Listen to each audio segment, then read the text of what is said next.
नमस्कार जय हिंद दोस्तों, स्वागत है आप सभी का आपके अपने YouTube चैनल अभय स्टॉक पर। मैं हूं आप सभी के साथ अभय यादव। साथियों, हम लोग काउंटर करने की बात तो करते हैं चाइना को, लेकिन आज आपको पता चलेगा कि चाइना इतनी बड़ी इकोनॉमी कैसे बना, और जहां हम आज अपने यहाँ के शिक्षकों के साथ ये बर्ताव होता हुआ देख रहे हैं और फिर भी आवाज उठाने के लिए पूरी जनता साथ में नहीं आ रही है, नेशनल मीडिया तो एकदम नहीं आ रहा है। आइए आज आपको दिखाते हैं कि चाइना ने क्या नया कीर्तिमान रच दिया है। पूरी दुनिया में अभी उसके इर्द गिर्द यूएस तक, मतलब अमेरिका तक अभी उसके इर्द गिर्द भी नहीं है, इतना बड़ा कारनामा करके चाइना ने अभी दिखा दिया है। साथियों, हवाई जहाज से तेज चीन की जो नई मैगलेव ट्रेन है वो चलने वाली है। कैसे चलेगी, कितनी स्पीड होगी? 1200 किलोमीटर की दूरी मात्र और मात्र 150 मिनट में ये कवर करेगी। साथियों, आपको बताएंगे इस वीडियो में सारी जानकारी, ये कैसे है, किस टेक्नोलॉजी पे काम करती है। भारत की स्थिति तो अभी आप मतलब समझिए कि यह भारत अभी सोच भी नहीं रहा है इसके बारे में, और ये वो काम करके बैठा है। तो आइए सारी चीजें यहाँ पर डिस्कस करते हैं। बाकी अगर आप लोग चैनल पर ना है तो चैनल को सब्सक्राइब जरूर करिएगा ऐसी वीडियोस के लिए आगे भी। तो चलिए स्टार्ट करते हैं साथियों वीडियो को।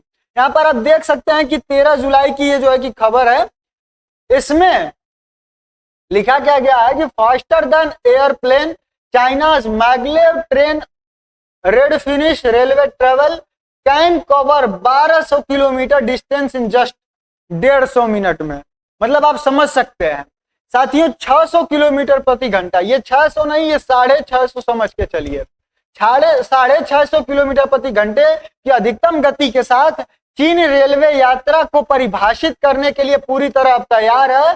चाइना 1200 किलोमीटर की दूरी केवल 150 मिनट में जो है कि तय करेगा। जी हाँ साथियों, यह आपने सही यहाँ पर पढ़ा है कि बीजिंग ने चुंबकीय उत्तोलन, जिसको कि मैगलेव बोला जाता है, उस तकनीक का सफलतापूर्वक परीक्षण कर लिया है, जिससे ट्रेन हवाई जहाज से भी तेज चल सकेगी और यहाँ पर यात्रा बहुत ही ज्यादा सुगम हो सकेगी। साथियों, मैगलेव प्रौद्योगिकी यानी कि ये मैगलेव टेक्नोलॉजी है क्या? तो साथियों, मैगलेव जो है वो चुंबकीय उत्तोलन है, जिसमें रेलगाड़ी उच्च गति रेल परिवहन का एक रूप है जो विद्युतीय चुंबकीय बल के रूप में उपयोग करके रेलगाड़ी को पटरियों से ऊपर उठाती है और आगे बढ़ाती है, जिससे पहियों का रेल से संपर्क समाप्त हो जाता है। यानी कि इस रेल में आपका इस तरीके से होगा, ये ट्रेन का जो है कि नीचे पहियों की जगह पोल लगा होगा, चुंबक का जो है कि बना हुआ। यहाँ पर भी जैसे नॉर्थ पोल है, यहाँ पर भी नॉर्थ पोल है, और यहाँ पर जो नीचे पटरी होगी वो भी नॉर्थ पोल यहाँ पर होगा। तो ये क्या करेगा कि जो लोग थोड़ा सा भी साइंस जानते होंगे और जो लोग नहीं जानते होंगे, मैं उनके लिए एक बार बता देता हूँ। नॉर्थ और नॉर्थ मतलब चुंबक जो होता है उसमें दो पोल होते हैं, एक साउथ एक नॉर्थ।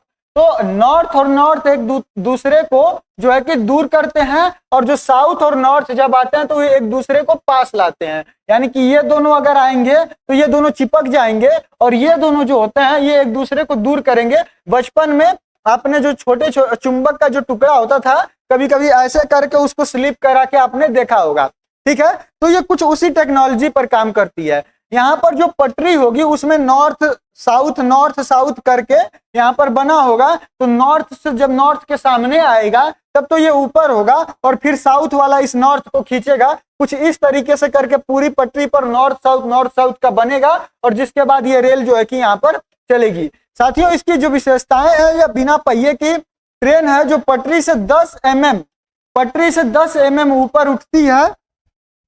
कोई घर्षण नहीं है क्योंकि कोई वैद्युत भौतिक संपर्क नहीं है, क्योंकि यह पटरी से टच ही नहीं है, तो वहां पर जो है कि घर्षण होगा ही नहीं, और जब घर्षण होगा नहीं तो फिर उसके बाद मतलब स्पीड कम होगी नहीं। साथियों, वही शांत संचालन है इसका, यानी कि इसका जब कोई भी मतलब किसी भी प्रकार का न घिसाव है न पटरी है, मतलब पटरी पे इसका पहिया नहीं है, तो इसके वजह से किसी भी प्रकार का न इसमें घर्षण होगा, न शोर शराबा होगा, और न ही जो हम लोगों की रेलवे चलती है ढचक मचक वो चीज भी यहाँ पर नहीं होगी, ठीक है। तो कुछ इस टेक्नोलॉजी पर होगा। साथियों, चीन मैगलेव परियोजना है क्या? तो चीन 2021 में भी, सोच लीजिए उस समय 21 में कोरोना का टाइम था, ठीक है। तो जुलाई 2021 में किंगदाओ करके वहां पर कोई एक जगह है, वहां पर 650 किलोमीटर प्रति घंटे की मैगलेव प्रोटोटाइप का इसने जो है कि वहां पर टेस्टिंग किया था। और जो CRRC है, जो किंगडाओ शिफांग कंपनी लिमिटेड द्वारा यह जो है कि विकसित की गई थी, यानी कि यह कंपनी का नाम है, चाइना की। नाम जानते हैं आप किस प्रकार का इन लोग का होता है। वहीं अगर उच्च तापमान अतिचालक, जिसको कि HTS चुंबकों की विद्युत चुंबकीय प्रणोदन का उपयोग करता है, या इस टेक्नोलॉजी का उपयोग करता है। और जो हालिया उपलब्धि है 2025 की, अब इसका जो परीक्षण है वो मात्र 150 मिनट में 1200 किलोमीटर की यात्रा, यानी करीब 480 किलोमीटर प्रति घंटा की औसत रफ्तार के लिए यह किया जा रहा है। इसकी टॉप स्पीड तो 650 तक किलोमीटर प्रति घंटा तक टेस्ट की जा चुकी है, लेकिन अभी जो इसको चलाया जाएगा वो 480 किलोमीटर प्रति घंटे तक ही चलाया जाएगा। साथियों, इस लाइन की योजना बीजिंग शंघाई जो चेंगदू चोंगिंग कॉरिडोर के लिए इसको जो है कि बनाया गया है। आप यहाँ पर देखिए, जैसे यहाँ बीजिंग से लेकर और यहाँ पर ये इसका जो है कि क्या नाम था, यहाँ पर शंघाई के यहाँ जो है कि यहाँ शंघाई तक जो है कि इसको चलाया जाएगा। और ये जो टोटल रोड है ये करीब 1200 किलोमीटर का है यहाँ पर। साथियों, जून में चीन ने हुबेई प्रांत में डोंगहू प्रयोगशाला में किए गए अपने नवीनतम परीक्षण में 1.1 टन मैगलेव ट्रेन को 1968 फुट यानी कि 2000 फुट लंबे ट्रैक पर 7 सेकंड से भी कम समय में 404 मील, यानी कि 404 मील का मतलब, मील प्रति घंटे का मतलब करीबन 650 किलोमीटर प्रति घंटा की गति जो है कि पकड़ ली थी।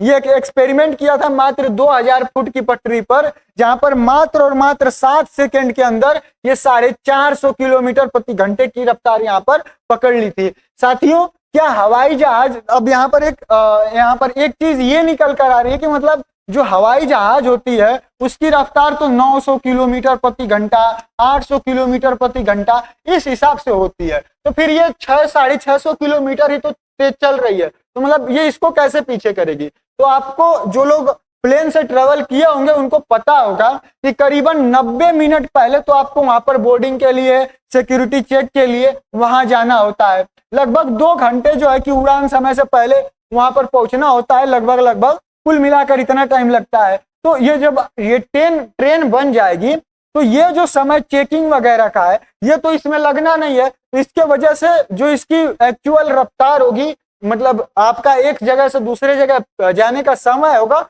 वो कम होगा, जिसकी वजह से ये एरोप्लेन से तेज हो जाएगी। साथियों, जिसमें कि कुल समय चेकिंग और इन सब को लेकर 4 घंटे के पास लगते हैं। और मैगलेव में क्या है कि कुल यात्रा 2.5 घंटे में हो जाएगी, यानी कि शहर से, केंद्र से शहर तक आप जो है कि जा सकते हैं। चाइना के किसी भी सिटी से किसी भी सिटी तक जो है कि आप आराम से मात्र 2 से 2.5 घंटे के अंदर ही पहुंच जाएंगे, क्योंकि आपको वहां पर बोर्डिंग, चेकिंग वगैरह कुछ नहीं करना है। तो जो आपका 4 घंटे का समय लगता था मात्र 2.5 घंटे में वो कंप्लीट हो जाएगा। इसके वजह से वहीं हवाई अड्डों की कोई औपचारिकता नहीं है और उच्च विश्वसनीयता, कम खराब मौसम संबंधी किसी भी प्रकार का मौसम हो, ये उससे कोई फर्क यहाँ पर नहीं पड़ सकता है। यानी कि निष्कर्ष की अगर बात करें तो कुल यात्रा के समय के मामले में मैगलेव 1500 किलोमीटर की कम दूरी मार्गों पर हवाई जहाज से जो है कि आगे निकल जाता है। यानी कि अगर ये चाइना में ओवरऑल देखा जाए तो वहां के फ्लाइट्स को ये एक तरीके से रिप्लेस ही कर देगा, एयर इंडस्ट्री को रिप्लेस करके वहां पर ये जो है कि बहुत ही तेजी से आगे बढ़ेगा। साथियों, सामरिक और भू राजनीतिक महत्व की बात करें तो पहला है तकनीकी श्रेष्ठता। साथियों, चीन अब हाई स्पीड रेलगाड़ी विकास में जापान और जर्मनी को भी पीछे छोड़कर अपने आगे चला गया है। मतलब हम लोग चाइना को बाइकआउट, चाइना क्या क्या करते हैं, लेकिन सोचिए कि चाइना कितना आगे चला गया है आज कि वो जापान, जर्मनी, यूएस इन सबको पीछे छोड़कर चला गया है। हमारे यहाँ क्या हो रहा है, आपका सरकारी स्कूलें बंद कराई जा रही हैं, शराब के ठेके ज्यादा खोले जा रहे हैं।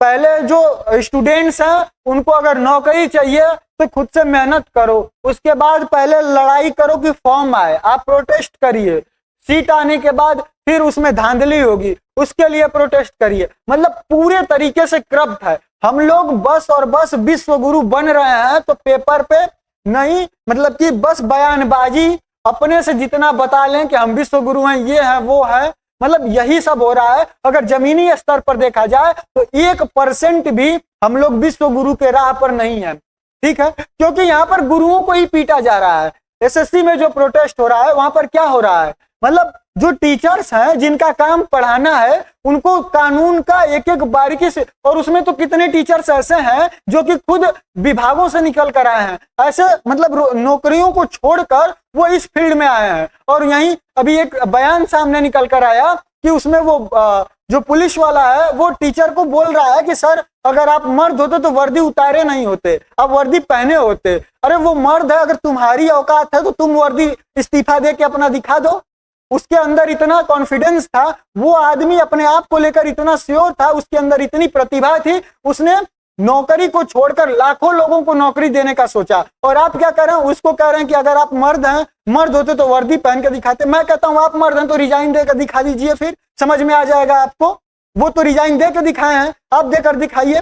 तो यहाँ तो ये काम चल रहा है, और ये लोग चाइना को पीछे और विश्व गुरु बनने की बात करते हैं। खैर छोड़िए, ये टॉपिक हम छोड़ते हैं, आगे बढ़ते हैं। साथियों, महत्वपूर्ण तकनीकों आत्मनिर्भरता का यह प्रदर्शन कर रहा है। चुंबकीय एआई नियंत्रण, जो क्रायोजेनिक्स हैं, इन सब पर ये डिपेंड्स हो रहा है। मतलब ये अपनी टेक्नोलॉजी को बहुत ही बढ़िया लेवल पर लेकर जा रहा है।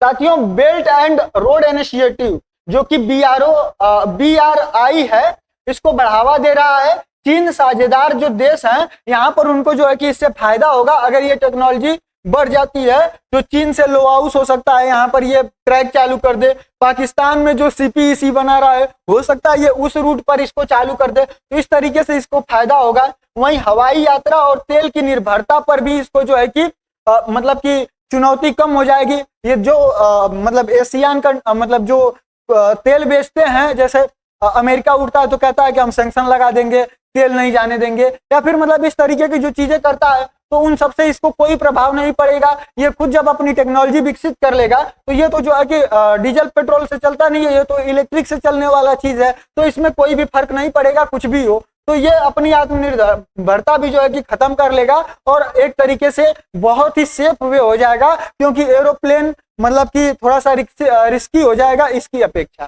ठीक है, ये चीजें होंगी। अब साथियों बात करते हैं बुनियादी ढांचा और आर्थिक प्रभाव के। तो साथियों कंस्ट्रक्शन साइट्स की अगर बात करें तो यह जो है कि बहुत ज्यादा मतलब कि जॉब वगैरह क्रिएट करेगा वहां पर चाइना में, क्योंकि इसका कंस्ट्रक्शन होगा तो मतलब बहुत ज्यादा इसमें जॉब की अपॉर्चुनिटी वहां पर आएगी। वहीं मैन्युफैक्चरिंग की बात करें तो ये ग्रोथ हाईटेक मैग्नेट का जो है कि यहाँ पर मैग्नेट लगते हैं उसमें, तो उसकी ग्रोथ, वहीं इलेक्ट्रॉनिक्स की यहाँ पर मैन्युफैक्चरिंग होगी। अर्बन प्लानिंग होगी, यानी कि helps to develop new satellite cities. मान लीजिए कि अभी मतलब जो संघाई है वो बढ़िया जगह है, तो उसको केंद्र मानकर वहां पर जो जनसंख्या ज्यादा है, क्योंकि अगर किसी को काम यहाँ पर है तो अगर वो यहाँ पे रह रहा है तो उसको यहाँ आने में 1500-2000 किलोमीटर दूर है, तो आने में उसको टाइम लगेगा। तो जब ये कनेक्टिविटी हो जाएगी तो आदमी यहाँ भी रह सकता है, 2-2.5 घंटे में जब वो यहाँ पर पहुंच जाएगा तो वो फिर आराम से अपना काम कर लेगा। तो मतलब कि छोटे छोटे जो है शहर बसने लगेंगे। वहीं इंडस्ट्री एरिया की बात करें तो इससे जो है कि इंडस्ट्री में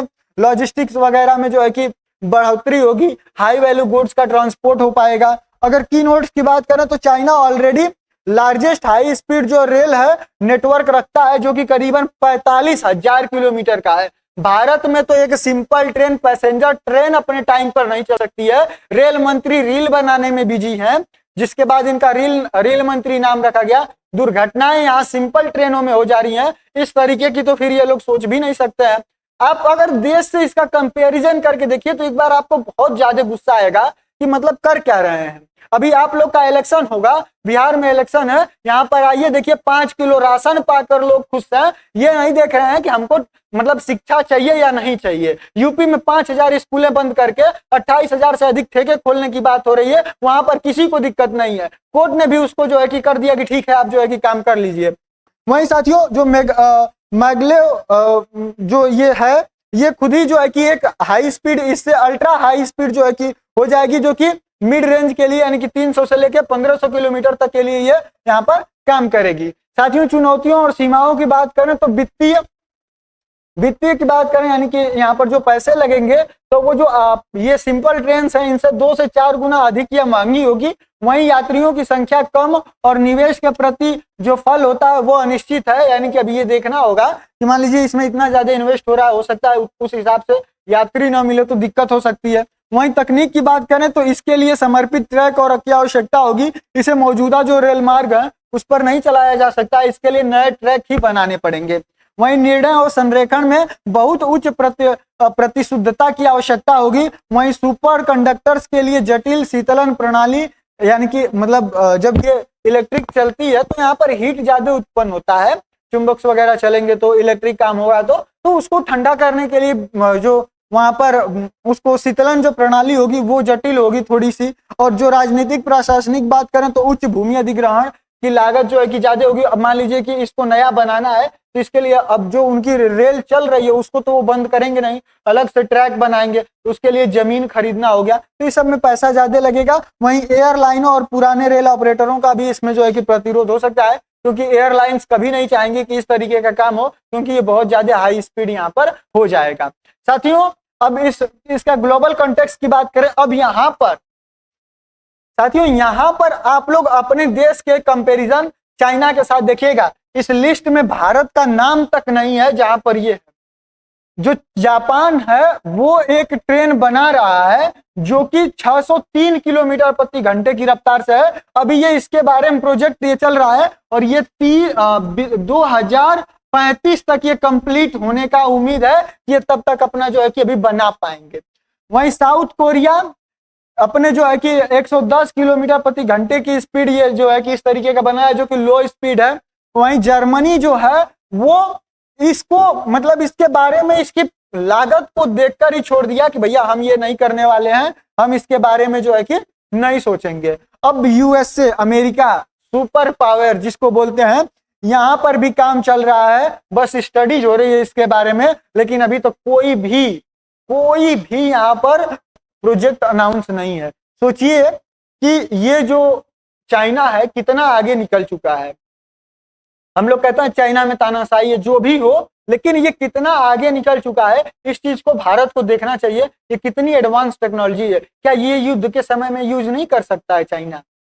सोचिए कितनी कम समय में एक कोने से दूसरे कोने में लेकर आने के लिए इसके पास हो जाएंगी, तो कितना ज्यादा ये बेनिफिट में चला जाएगा। सैनिकों को ये पहुंचा सकता है, ट्रांसपोर्ट कर सकता है अपने सामानों को, मतलब ये बहुत ही एडवांस हो जाएगा और ये अमेरिका को भी लगता है इस तरीके से पीछे छोड़ देगा। साथियों न चाहते हुए भी अपने दुश्मन की जो है यहाँ पर उसकी जो खूबी है उसको बताना पड़ रहा है, और ये कितना आगे चला गया ये हमारे देश के लिए एक सोचने वाली बात है। जहां आज हम अपने शिक्षकों पर इस तरीके का अत्याचार होते हुए देख रहे हैं और आवाज नहीं उठा पा रहे हैं, मीडिया चैनल्स जो हैं वो इस तरीके का काम नहीं कर रहे हैं। साथियों आप सभी से गुजारिश है, जो अगर आप स्टूडेंट हैं या फिर आप स्टूडेंट नहीं भी हैं, ज्यादा मतलब थोड़े से एजेड हैं, आप इस एज से निकल चुके हैं, तो आपके बच्चे भी होंगे, तो साथियों आप सभी से अनुरोध है कि कृपया करके इन छात्रों का सहयोग करिए, हम छात्रों का सहयोग करिए, हम टीचर्स का सहयोग करिए। हम शांतिपूर्ण तरीके से अपनी बात को मनवाना चाहते हैं। बाकी ये इंफॉर्मेशन आपको कैसी लगी कमेंट सेक्शन में जरूर बताइएगा, इससे जुड़ी राय आप